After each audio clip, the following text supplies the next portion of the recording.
Bible Read Along, committed to developing Christ-centered, Bible-based, Spirit-filled believers who love God, love His Word, and love sharing it with others.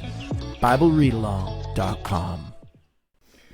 Welcome back. Good morning, or as we like to start around here, good biblical morning. Yeah, welcome back to Bible Read Along. We are getting ready right now with intro to, I'm going to flip this around again, there we go. An introduction to 2 Kings. We have been reading 1st and 2nd Kings. We have finished 1st Kings, and so today is more of an intro to 2nd Kings. So thank you for taking a time to join us this morning. We're going to be watching a video from the Bible Project, and then we will take some time and talk about it. So there's no actual chapter to read today. Oh, does he? There's no actual chapter to read. No chapter to read today, but we're just going to do the intro, and we'll maybe go through some tools and things on how to read it. Welcome, Final Gardener. I am a father in the sense of a dad. I have kids, but I am not a father as in Catholic or Orthodox Christianity, just so you are aware. But let's get ready. Let's dive into this morning. Take a minute, hit that thumbs up, hit that heart even right now. Tell us in the chat where you are from. We would love to hear from you. And maybe share this out with a friend or someone else. So we got Ashley in the chat. She's also here with me in person. Ashley is my wife. And we do this together. And we love each other. We love Jesus. My name's Daniel, for those that don't know. And I see we have Ashley in the chat. Matthew Baker. How was camp, Matthew? Are you all done now? I had a great, your next comment says it. I had a great camp in Mazza on July 4th to 8th. That's awesome. I'm so glad. Hopefully you made some new friends. Mercury's here, aka Trish. Welcome. Karina, good morning. It's been a long while since I've joined, been struggling, and kind of just had to go back to the basics of just spending time with God alone.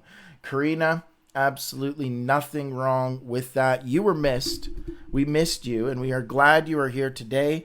But the number one priority is you and God yourself. And even Bible Read Along, our goal isn't, I love that people keep coming back and we read the Bible together, we pray together, and there's the prayer course and things available. But really, my greatest goal is you being equipped to spend time with God, both personally and corporately. But we have to do that. So we are proud of you, and we missed you, and we are glad you are here. From West Texas, and it feels good to be here again. We are glad to have you. Anyone on TikTok, let us know where you're from, where you're watching from. Red Deer. Red Deer, Alberta is where we are, right in the middle of Alberta. They call it Central Alberta, but it's central on the width of Alberta more than the height. Because in Canada, most people don't live north. And there's reasons for that. The more northern you go, it is cold in winter. Like we are talking minus 40 to 50 Celsius, and I believe it's about the same in Fahrenheit, might be a little more. It gets so cold, summers get shorter. So there is some things there. So if you ever study Canada, those that are watching from the States, most, like 80% of Canadians live from above the U.S.-Canada border. They live a certain amount of space there. Yeah, whatever it is. And then when you get above that, there's hardly anyone. Then you get up into the territories. Northwest Territory, Yukon, none of it. And hardly, the biggest cities up there are like 8,000 people at a time. So, What is the population of Whitehorse? 25,000. 25,000. What's Yellowknife? Hey Siri. Morning, Christopher. Welcome. What's the population of Yellowknife? I think it's 8. As of 2016, the 19. 19. Oh, it's higher than I thought it was. When I was looking into it, Popular. we were going to go do a trip up. But then there's, I think that's it because people live in those main cities and then that's it. They don't really live spread out about that.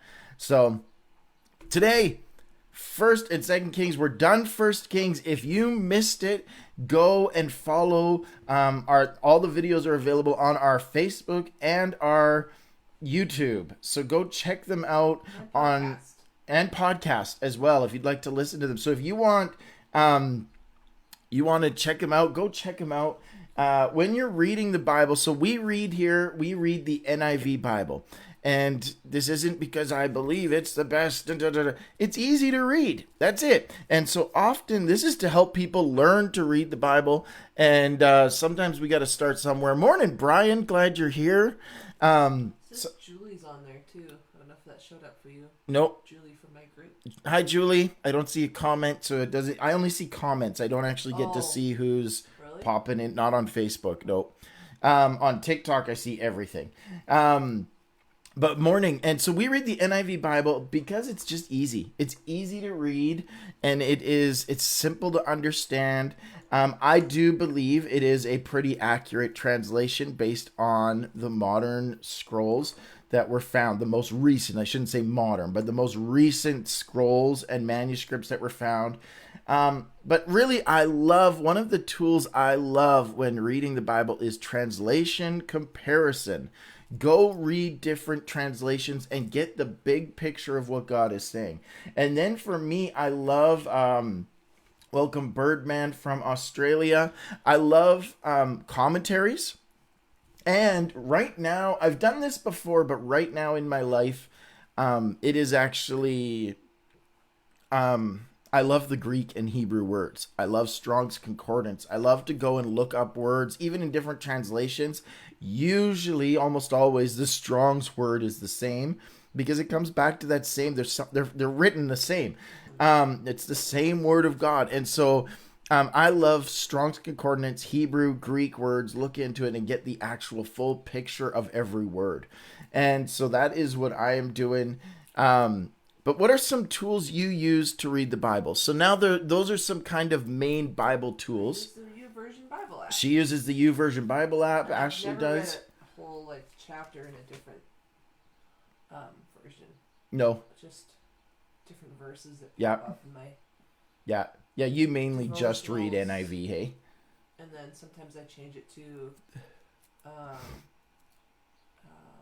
what's the contemporary English version? Yeah. Sometimes. Yeah. Just to see the difference. Yeah. That's just little verses I use. I can't even show on my phone because I'm on TikTok. But so I have on mine on YouVersion. You can actually set to, if you go to YouVersion, there's the YouVersion Bible app, verse of the day. If you click on the verse, that will now bring up the verse, but it also brings up at the very top Psalm 77 NIV. Now, if I click. If I actually just click on the verse, I pushed the wrong thing here. If I click on a verse, so let's just click on it. It will underline. If you guys have done this before, that's great. But some people don't even know how to use these tools, right?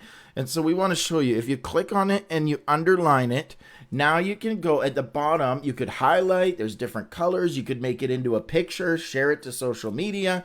But there's one little tab here that says compare. And if you push compare, now it brings up all different versions for you to look at if you compare it. And you'll notice that if you're new to reading the Bible, sometimes you hear a verse and you don't understand it, and then you read it in a different way. Yes. Usually the contemporary way. Yeah, if you're new to a Bible and then you start to see. So she has NIV. Ashley has NIV, ESV, the English Standard Version, the New Living Translation, the Amplified, the Message. And then at the bottom, you can actually add versions. Excuse me. So as you learn more, bottom there it says add version. Add version. And there's tons. But now you can start to learn more what they call, there's different types of translations. So there's word for word. And then there's 69 English versions. there's 69 English versions there. And then there's other languages. So you can learn what's called word for word translation, which are often harder to understand because it's from the original Hebrew, Greek, and Message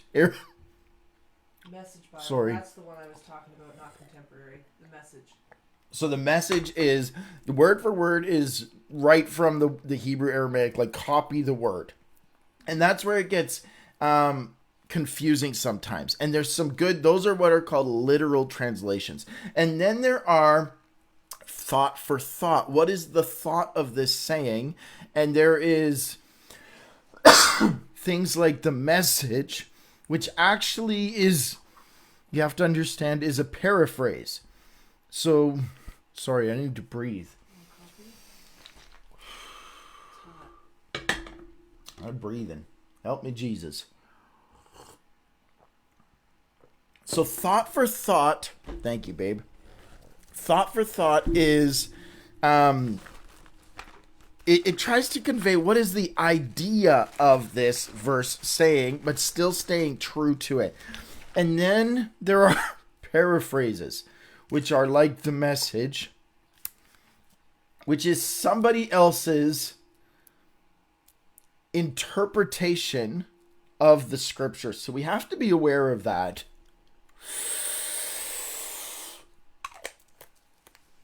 See if this helps. So we have to be aware of that, and we have to understand what we're learning. So then there's other Bible tools like the Bible Project. They put them into little videos. It's great. That's what we're going to watch today. Really just learn the Bible and then begin to learn to compare it and see it in its fullness. There's levels of maturity that come, right? And sometimes that maturity, oh, I gotta breathe. Sorry, guys. Sometimes that maturity is going, okay, I've studied right now. I'm going through the Bible chronologically. I've never done that before in this way. I personally am going through the Bible in a chronological order, not just the way they're placed in the Bible. For some of you, you might be like, I didn't know that's different. That's okay. That's as you grow, as you learn, you start to see these things, and then you want to study and learn more. So we got a couple questions, and then we're going to watch this Bible Project video.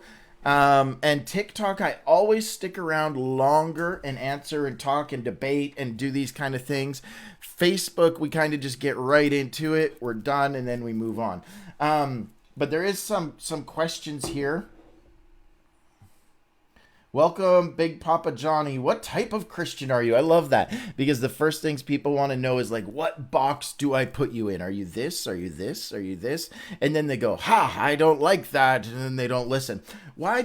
Here's my suggestion instead. Instead of going, what type of Christian am I, and put me in the box, spend the morning with us and listen. And if you enjoy what we're doing and how we teach the Bible, follow us. If you don't enjoy it, scroll on. There is other Bible teachers on here, and you can go stay in the bubble that you want to stay in and find. My wife's shaking her head at me because I'm trying to be so nice, but then I'm still sarcastic and it comes out.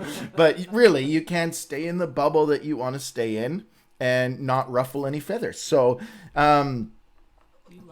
do what you want to do. And then there's some other questions here. Where's your puffer, Daniel? I took it, Amy. You can already tell now. It takes a minute, but now it's doing a little better. I should have. Feel like it's because you have so much to say and you can't get it out fast enough. I do feel like that. I just can't say it all. Now another one. Flipsy, do you take the Bible literally? He said, and yes, I do actually. Parts of it, because there are parts of the Bible again. So now part of growing and maturing is going, how is this being written? Is this literal? Is it historical? Is it figurative? Is it prophetic? A picture, a dream? Because you can't take everything that... You have to understand the writing style. If I take some things like even David, who wrote Psalms, and he says some things in there where you're like, what? Really? David, what are you talking about? My enemies surround me. They're trying to kill me. Some of this is exaggeration. Some of it is literal. Sometimes he's at war and there's things going on. So you have to, as you mature as a believer in Christ, you begin to go, okay, this is this style of writing. That's where commentaries, these other things, tools to use come into place. This is this style of writing. This is a dream. This is Ezekiel having dreams of wheels inside of wheels spinning and was that literal? No, that was a dream. John on the island of Patmos, what is known as the book of Revelation, is a vision.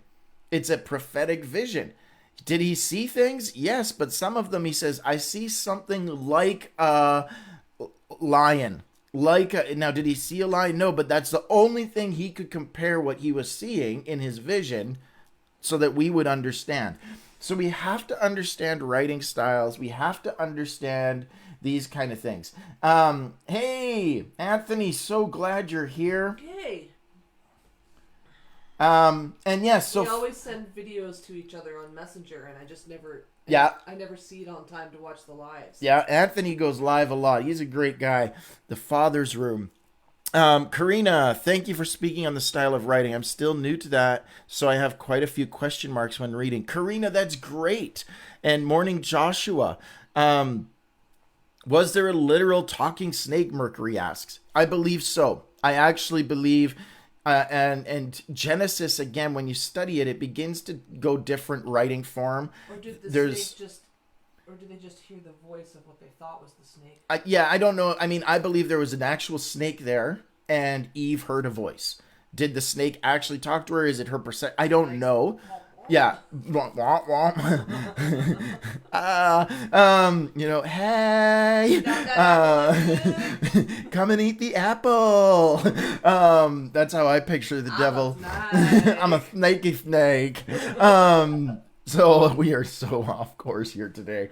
But I think, so we have to look at that. Is most of Genesis literal? Yes. I believe that there was a talking snake. I do believe that. At that time, too, I mean, Earth, everything was so new to Adam and Eve. They wouldn't have known, like, for a snake to talk. They were seeing already, God walked with them in the garden. They were seeing things that we probably may not understand or see. So why would she fall for it? We would never, okay. But yes, I believe that. Yes, I believe that the earth was flooded. I believe there's archaeological, you know what I'm saying. There is archaeology. Oh, I can't say it. Why can't I say that word? There is historical evidence of a flood. That's what could be potentially called an ice age. But again, I don't want to get into all that. We're here to talk about kings. We're here to talk about kings. So yes, and flip side. I welcome your questions. I am more than willing to answer them. But if you're here to just cause issues, Amy got your snake reference. I'm a snake. She said, if you're here to cause issues, you will be muted. And same on Facebook. We don't have it often on Facebook, thank God. But if people come in just to cause issues, we just remove them from the group, and then they can't comment on our stuff. So, okay. Let's watch Kings. I'm going to flip this around. So this, oh, sorry, babe. I did get you just a little bit there. Yikes. But people love you. No. Even without makeup and eyebrows. things done. Okay, so here we go. We are going to, you can still see me on there a little bit, TikTok. Let's go. Let's dive into, I want to watch it on TikTok so it's real time. Let's dive into the book of Kings. And so this is an overview. We've already read First Kings, but this is now an overview of First and Second Kings. Oh, I didn't set this up. There we go. That looks good to me. 3, 2, 1. Bible Project. First and Second Kings overview. Let's go. I gotta push play. Play helps. Okay. The books of First and Second Kings, although they're two two separate books in our Bibles. They were originally written as one book telling a unified story that continues on from the book of Samuel. Unified the tribes of Israel into a kingdom, and God promised that from his line would come a messianic king who would establish God's kingdom over the nations and fulfill the promises made to Abraham. So the book of Kings tells the story of the long line of kings that came after David, and none of them lived up to that promise. In fact, they run the nation of Israel right into the ground. The book is designed to have 5 main movements. The story begins and ends focus on Jerusalem, first with Solomon's reign and the construction of the temple, and then in this last section ending with Jerusalem's destruction and Israel's exile to Babylon. And the story leading up to this tragedy is what makes up the center 3 sections, which explain how Israel split into 2 rival kingdoms, how God tried to prevent the corruption of Israel by sending the prophets, and how exile became the unavoidable consequence of Israel's sin. The book opens with 2 chapters about the kingdom passing from the aging David to his son Solomon. And David's final words to Solomon, they're very similar to those of Moses and Joshua and Samuel to the people. It's a call to remain faithful to the commands of the covenant and to give allegiance to the God of Israel alone. But David's words ring somewhat hollow here because David and Solomon then go on to conspire how they're going to consolidate this new kingdom through a whole series of political assassinations. It's not off to a great start. Solomon's brightest moment comes when he asks God for wisdom to lead Israel, and he even completes David's dream to make a temple for the God of Israel. Here the story actually stops and describes the design of this temple in detail, just like the tabernacle design in the Torah. There's all these gold and jewels and depictions of angels and fruit trees. It's all symbolism echoing back to the Garden of Eden. I'm just pausing for a second. Even here, we're seeing some of this we've already read. So again, you can go back and watch these, watch the chapter in its fullness. But we talked about all of this. This was the pomegranates and the palm trees and the lions and everything. And we showed pictures of Solomon's temple. So this is still stuff we have all read. David passes the kingdom to Solomon. Solomon's building the temple and doing good things. Let's keep going here. The place where heaven and earth meet, where God's presence dwells with his people. But no sooner does Solomon finish the temple that he makes some really horrible choices and the kingdom falls apart. He starts marrying the daughters of other kings, hundreds of them, for political alliances. And then he adopts their gods and introduces the worship of those gods into Israel. Solomon then accumulates huge amounts of wealth. He builds a huge army. He even institutes slave labor for all of his building projects. Now, if you go back to the Torah and look at God's guidelines for Israel's kings in Deuteronomy 17, Solomon is breaking every one. So by the time that he dies, Solomon resembles Pharaoh, the king of Egypt, more than he does his father David. The next section of the book opens with Solomon's son, Rehoboam, acting just like his father. It's a very sad story of greed and lust for power. He tries to increase taxes for slave labor. And under the leadership of Jeroboam, the northern tribes reject this, they rebel and secede, and form their own rival kingdom. And so now in the story, you have the southern kingdom, Judah, centered in Jerusalem with kings from the line of David, and now this new northern kingdom called Israel, whose capital will be Samaria eventually. Jeroboam also goes on to build 2 new temples to compete with Solomon's temple in the south. He puts a golden calf in each one to represent the God of Israel. The connection to Exodus 32 and the golden calf, it's all quite explicit. From this point on, the story goes back and forth from north to south, tracing the fate of both kingdoms. Each one had about 20 successive kings, and as the author introduces each king, he evaluates their reign by a few criteria. Did they worship the God of Israel alone, or did they promote the worship of other gods? Did they deal with idolatry among the people? And did they remain faithful to the covenant like David, or do they become corrupt and unjust? And according to these criteria, the author finds no good kings in northern Israel, 0 for 20. And then in southern Judah, only 8 out of 20 get a positive rating, which connects to another huge purpose in this book, and that's to introduce the role of the prophets, key figures in Israel's history. So in the Bible, prophets were not fortune tellers. Rather, they spoke on behalf of the God of Israel, and they played the role of covenant watchdogs, which means they called out idolatry and injustice among the kings and the people. They were constantly reminding Israel of their calling to be a light to the nations, that they should obey the commands of the Torah, and so the prophets challenged Israel to repent and follow their God. In these center sections for each king, God then raises up prophets to hold them accountable. The most prominent prophets are the northern ones, Elijah and his disciple Elisha, right here in the center of the book. Elijah was a wild man of a prophet living out in the desert, and his arch nemesis was the northern king Ahab and his Canaanite wife Jezebel. All right, so this is kind of where we've been reading the last little while, the prophets, the kings, and now we are going to see it transitions here from 1 Kings into 2 Kings. And so some of this now is going to be new that we haven't yet read, but it gives us an overview of it and prepares us for what we are about to read over the next weeks to come.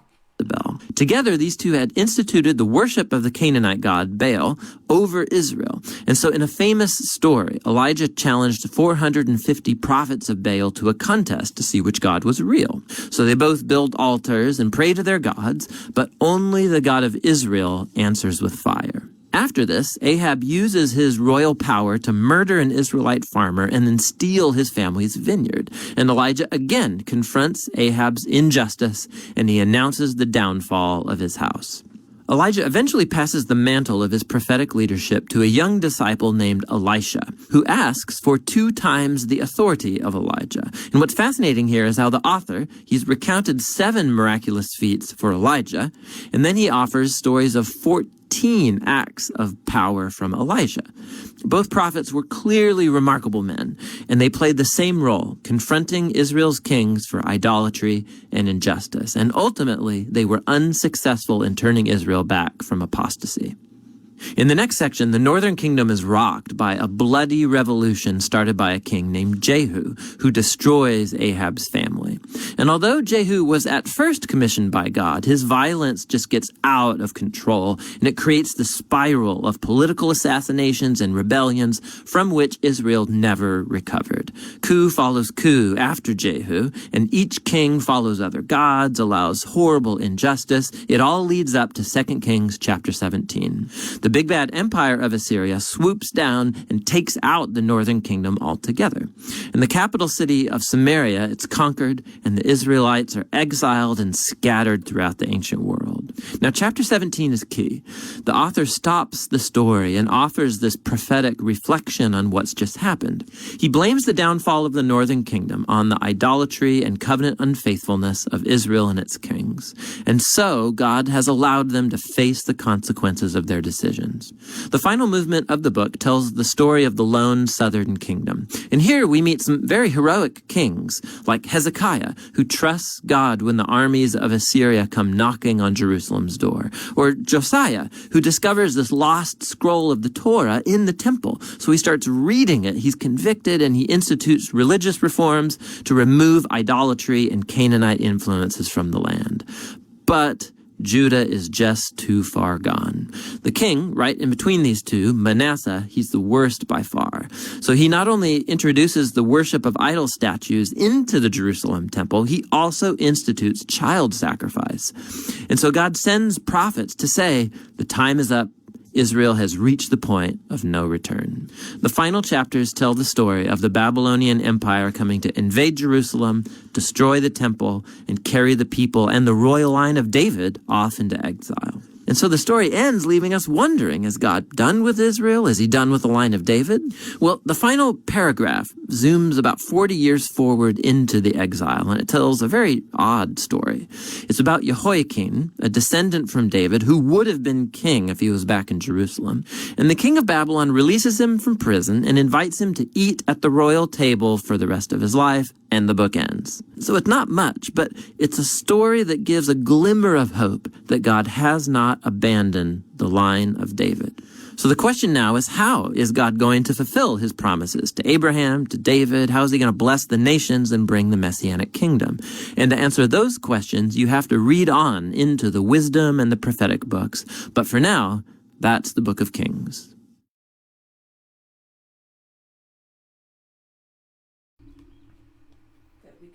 bit of a pickle and God can still show up. So Ashley just said, so this shows we can be in a bit of a Very good pickle. close-up. Very close. Very close. Close to my face. We can be in a bit of a pickle and God can still show up and do amazing things. Yes. And so one of the things I like about the Book of Kings here is, I gotta close this video or it'll start playing the next one. One of the things I like about the Book of Kings here is when we're looking at an overview like this, I personally like the big picture. Imagine if you're looking at a puzzle, and sometimes you jump in, those that join us regularly, you know, maybe not every day, but you're here fairly often. You join in and we're looking at one chapter. That's as if we were looking at one piece of the puzzle. And sometimes you're going, I don't understand. How does this fit? When we do an overview like that, it's looking at the whole picture of the puzzle and going, okay, I know what the big picture is. Now, how does this piece fit? Now I need to find it and study it. And that's what we are doing here, is we are studying scripture piece by piece, chapter by chapter, and just going, okay, God, have your way. Teach us your word. Teach us chapter by chapter, but we need the big picture and we need the little picture on the puzzle piece, and we need to put it together in context. That's the point of Bible Read Along. That's going to be 2 Kings. Tomorrow we start with chapter 1. We invite you to come join us. Any other questions before we go? We're going to end on Facebook here shortly. We'll stick around on TikTok to argue with all the trolls. Actually, there hasn't been hardly any other than the one couple questions there.